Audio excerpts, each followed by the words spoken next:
So he's a Star Wars fan. He's not nearly as into it as I am, but he is a Star Wars fan, and hopefully he'll be able to do some more podcasts with me when he doesn't have to worry about taking care of the chicken. Let me just make another point on the Slave Leia outfit. There were a couple of people saying that they were kind of calling shenanigans on this particular story because there was a new version of the Princess Leia slave costume that came out just recently, and so who knows whether or not it's true. I know it's been a point of contention, and I know people have said that, and I agree with Andrew in this regard. I'm more libertarian in my leanings when it comes to issues like this, and I don't really want to bring politics into this podcast all that much. You know, as I've talked about in previous podcasts, I love Star Wars because of the fact that it can kind of bring everybody together, despite when people go and troll sort of the world when it comes to issues of race, which we certainly saw in the full trailer release. I don't even want to get into that when people were talking about how it was anti-white or whatever. That's just dumb. But when it comes to the Slave Leia costume, the reality is that that action figure and that Black Series action figure, to be more specific, is a peg warmer. It's probably a part of, up until some of the Force Awakens ones that have come out now, and currently it looks like Chewbacca and Finn are the peg warmers. And I really just think that's mostly due to the fact that the movie hasn't come out yet, and we don't know these characters. I know I went ahead and got a Finn myself, even though that particular action figure isn't all that visually striking. I mean, he's just wearing a black outfit with a coat with a gun, and I don't know the character yet, but I also know that once that movie comes out and people see who he is, they're going to be clamoring to get their hands on the merchandise, and so I went ahead and purchased, I already had bought the 3 3/4 figure, but I went ahead and purchased the Black Series figure.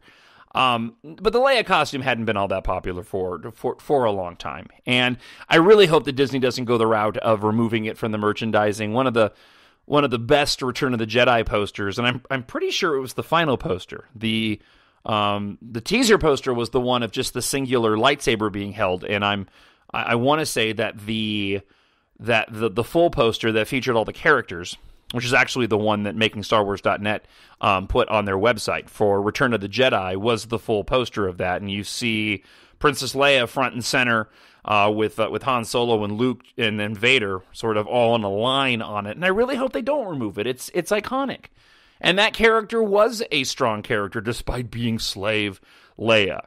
And you know what, too? And this is gonna play really well into the commentary about the dark side today, because sort of the implication there, right, of her being a slave. Well, what does that entail? Well, you don't really think of it beyond that. And that's what makes Star Wars fun.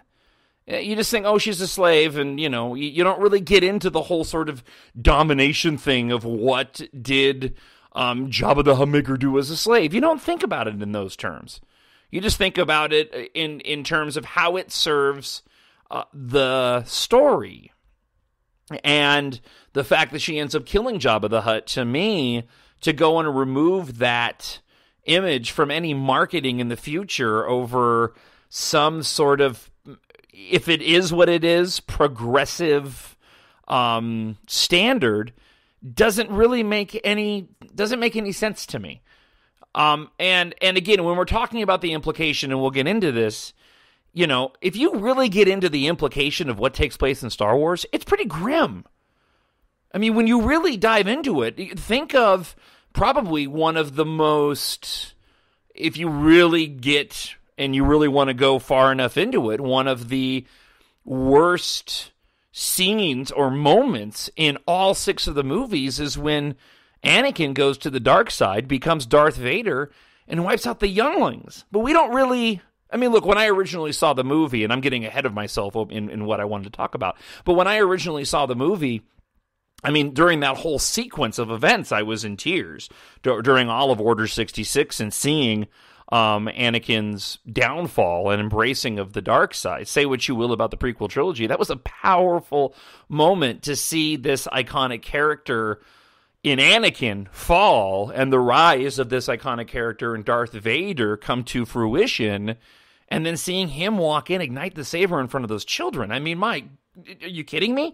The implication there is certainly worse then the implication of Princess Leia in her slave outfit. So I really hope that's not the case. And again, there are some people refuting this particular story. Let me run through just a couple of other quick news items. There isn't a ton going on in the news right now. It's the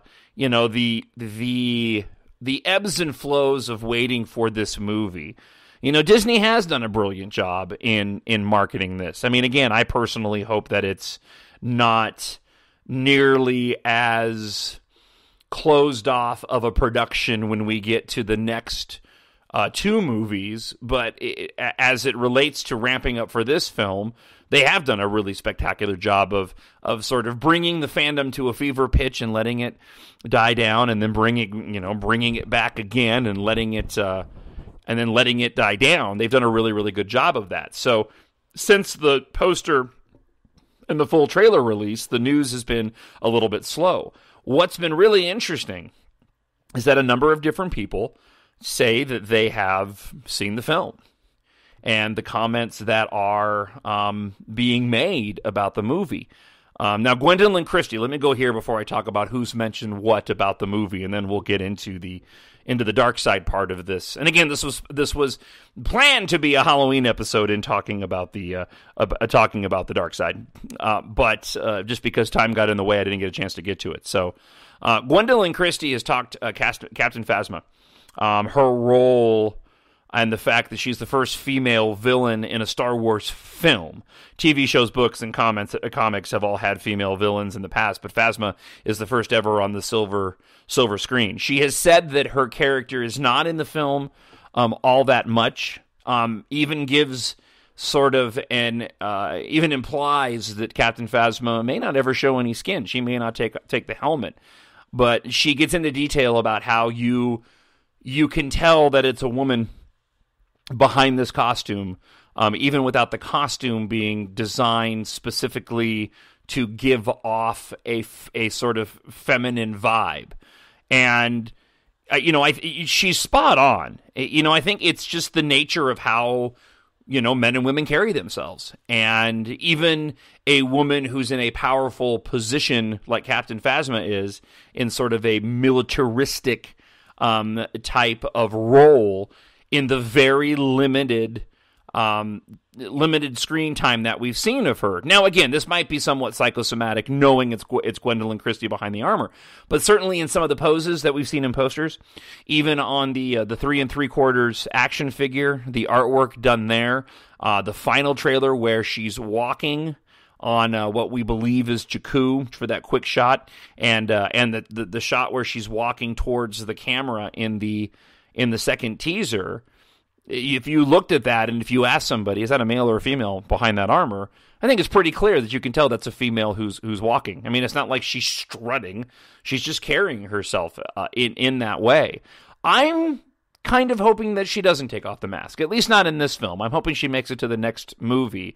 But I like this idea when it comes to an audience who may not be all that familiar with Gwendolyn Christie or isn't following along the news to even know who she is and may not find out until later, much like we did with Boba Fett. I like this idea of a mysterious character that doesn't take off the helmet, that is a female, and you don't even need to take off the helmet to show that. I think that's really cool. I mean, even look, and if we're talking about diversity and all that, and it's hard. I mean, look, I do a talk show, and so I have to talk about these things all the time, and the rampant political correctness right now in the country drives me nuts.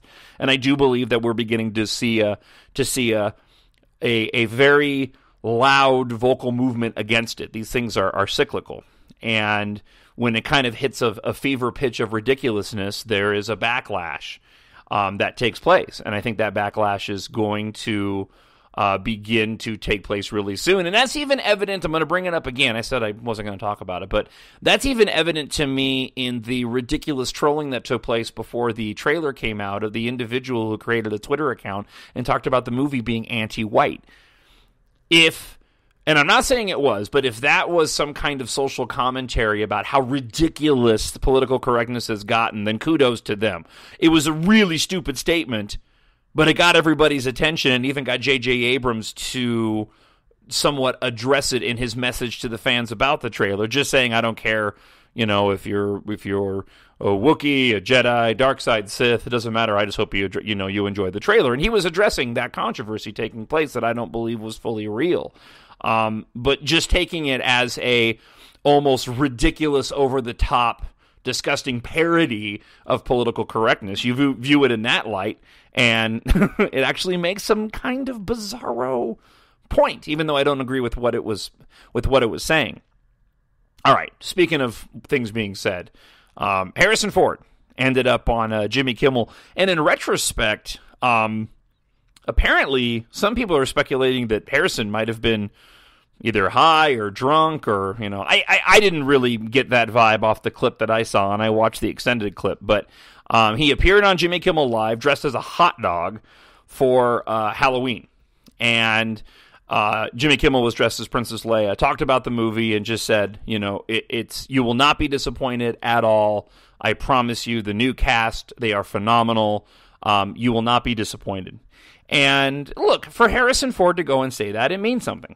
He doesn't speak in public all that often, and he's certainly been more,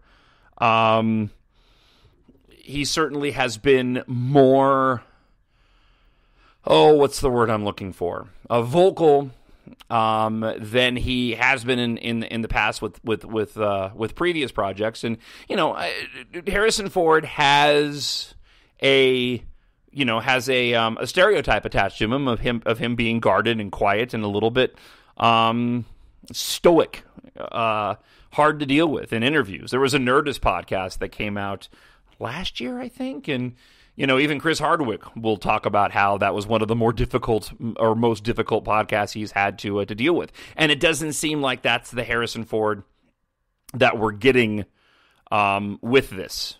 We're getting a Harrison Ford that's opening up about this film and being honest. Kevin Smith has basically said that he's seen a chunk of The Force Awakens and he loved it. And that goes a long way as well. He's been ranting and raving cryptically on his own podcasts in talking about, it sort of started off with his visiting the set and talking about his emotional experience, and it has expanded now into him pretty much saying, I'll read you his quote. How's that? I saw a buddy of mine, a fellow filmmaker friend, who is making this movie that is so effing wonderful. And I saw a chunk of it, and it was spellbinding. It's the only way that I can describe it. It's like, I love movies, and sometimes I overpraise them, but this is the only way I can describe this. It was like, not figuratively, but literally being transported to the Fountain of Youth and having the Fountain of Youth take me back to 1977. First time I saw a picture called Star Wars. I can't say much more.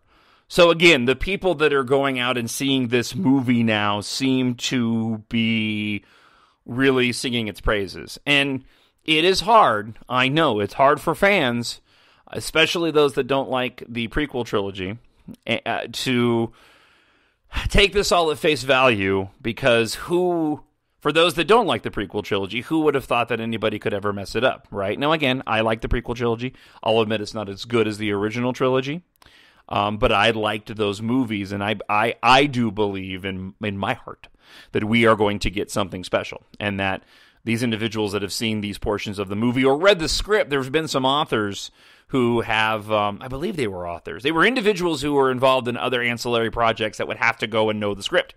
And even they have come out and said that they've read the script, and there were moments where they were going, hell yeah, and yelling it out while reading the script of how great they thought the movie was.